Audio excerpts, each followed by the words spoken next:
हमारे कॉन्स्टिट्यूशन के एडवाइजर थे सर BN राव, जिन्होंने रिकमेंड किया था एक इंडिविजुअल के राइट्स डिवाइड होने चाहिए दो कैटेगरीज में। पहला जस्टिसेबल, जिनके एनफोर्समेंट के लिए आप कोर्ट जा सकते हैं, और दूसरे नॉन जस्टिसेबल, जिनके एनफोर्समेंट के लिए आप कोर्ट नहीं जा सकते हैं। ड्राफ्टिंग कमेटी ने इस रिकमेंडेशन को एक्सेप्ट किया और फंडामेंटल राइट्स, जिनका नेचर जस्टिसेबल है, ऐड किए गए पार्ट 3 में, जबकि नॉन जस्टिसेबल राइट्स को ऐड किया गया पार्ट 4 में, जिन्हें हम directive principle of state policy के नाम से जानते हैं। पर ये नॉन जस्टिसेबल क्यों है? Hello everyone, welcome back to my channel. इस वीडियो में हम जानेंगे डायरेक्टिव प्रिंसिपल्स क्या होते हैं और ये नॉन जस्टिसेबल क्यों हैं। तो आइए जानने की कोशिश करते हैं इस वीडियो में। Directive principle of state policy यानी राज्य के नीति निर्देशक तत्व, इन्हें बोरो किया गया है 1937 में बने आयरिश कॉन्स्टिट्यूशन से, और आयरलैंड ने इन्हें कॉपी किया था स्पेनिश कॉन्स्टिट्यूशन से। इन्हें ऐड किया गया है हमारे कॉन्स्टिट्यूशन के पार्ट 4 में, जिसमें शामिल है आर्टिकल 36 to 51। और ये डायरेक्टिव प्रिंसिपल्स हैं क्या? एक्चुअल में ये ऐसी गाइडलाइंस या कहा जा सकता है इंस्ट्रक्शंस हैं, जिन्हें किसी इंडिविजुअल नहीं बल्कि स्टेट के लिए बनाया गया है। पॉलिटी में स्टेट का मतलब सिर्फ राज्यों से नहीं है। हमारे कॉन्स्टिट्यूशन का आर्टिकल 12 स्टेट को डिफाइन करता है और आर्टिकल 36 भी स्टेट की इसी डेफिनेशन की बात करता है। अगर स्टेट की बात की जाए तो राज्य वो संस्था है जो अपने पैसे के लिए आत्मनिर्भर हो, अपने रूल और रेगुलेशंस खुद बनाती हो और जिसकी एक डेफिनेट टेरिटरी हो, और इसके according central government, state government, local authorities, जिसमें शामिल है म्युनिसिपैलिटीज और पंचायती राज सिस्टम, इनके अलावा अदर अथॉरिटीज, चाहे वो स्टैट्यूटरी हो या नॉन स्टैट्यूटरी, स्टेट कहलाती है। और ये डायरेक्टिव प्रिंसिपल्स लागू किए जाते हैं इन्हीं स्टेट पर, जिससे जब भी ये कोई रूल या रेगुलेशन बनाए तब इन प्रिंसिपल्स को ध्यान में रखकर बनाए। पर क्यों? वो इसलिए, अगर हम अपने प्रियम्बल को देखें तो उसके मेनली 3 गोल है: सोशल, इकोनॉमिक और पॉलिटिकल जस्टिस को एस्टैब्लिश करना। और इन गोल्स को अचीव किया जा सकता है फंडामेंटल राइट्स और DPSP यानी directive principle of state policy के द्वारा। अगर इन दोनों के बीच का डिफरेंस देखा जाए तो फंडामेंटल राइट्स हमारे नेगेटिव राइट्स हैं, यानी जो स्टेट को बताते हैं क्योंकि हमें जस्टिस स्टैब्लिश करना है तो हमें क्या नहीं करना है। फॉर एग्जाम्पल, हमें लोगों के साथ भेदभाव नहीं करना है।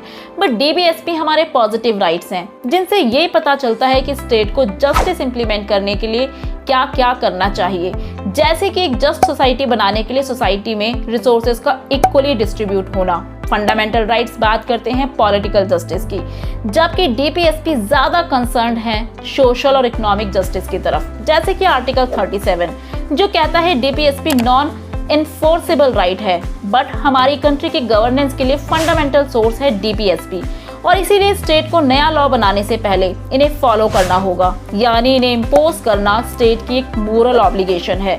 बट क्या आप जानते हैं इन्हें इम्प्लीमेंट करने के पीछे रियल फोर्स क्या है? वो फोर्स है हमारे पास, जिसे हम कहते हैं पब्लिक ओपिनियन। पर कैसे? क्योंकि कोई भी गवर्नमेंट तब तक रूल करती है जब तक उसे लोगों से पॉपुलर वोट मिलते हैं, और इसीलिए गवर्नमेंट की रिस्पॉन्सिबिलिटी होती है अच्छी पॉलिसीज बनाना और DPSP को रिस्पेक्ट करना। और अगर वो ऐसा नहीं करते हैं तो लोगों के पास ऑप्शन है 5 साल बाद उन्हें चेंज कर देने का। डायरेक्टिव प्रिंसिपल्स के कुछ प्रोविजंस हैं। आर्टिकल 39 जो कहता है मैन और वीमेन सभी सिटीजन को adequate means of livelihood provide करना, रिसोर्सेज को सोसाइटी में इक्वली डिस्ट्रीब्यूट करना, मैन और वीमेन दोनों को इक्वल वर्क के लिए इक्वल पे करना। और आर्टिकल 40 जो कहता है स्टेट के द्वारा ग्राम पंचायत को ऑर्गेनाइज और उन्हें नेसेसरी पावर देना। पर यहाँ क्वेश्चन ये है, जब ये हमारे लिए इतने इम्पोर्टेंट है तो ये नॉन जस्टिसेबल क्यों है?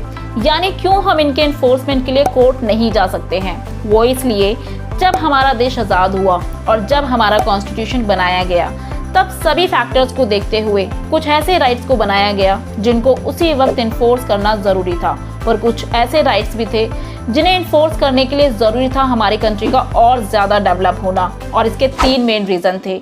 उस टाइम पर हमारी कंट्री फाइनेंशियली इतनी सफिशिएंट नहीं थी, जैसे कि आर्टिकल 45 जो सभी 6 साल तक के बच्चों को free early child care education देने की बात करता है। पर उस समय फाइनेंशियल रिसोर्सेज की कमी के कारण इसे इम्प्लीमेंट करना पॉसिबल नहीं था।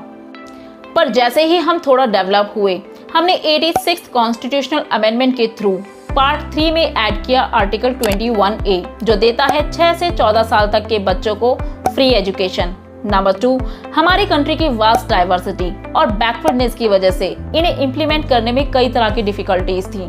नंबर 3, एक न्यूली इंडिपेंडेंट कंट्री के लिए ये सब करना एक बर्डन की तरह था। जरूरी था इन्हें सही टाइम पर इंप्लीमेंट करना। वैसे हमारे कॉन्स्टिट्यूशन में इनका कोई क्लासिफिकेशन नहीं है, पर फिर भी इनके बेस को देखते हुए इन्हें कैटेगराइज किया जाता है 3 पार्ट में, socio economic principle, Gandhian principle और लिबरल प्रिंसिपल्स में।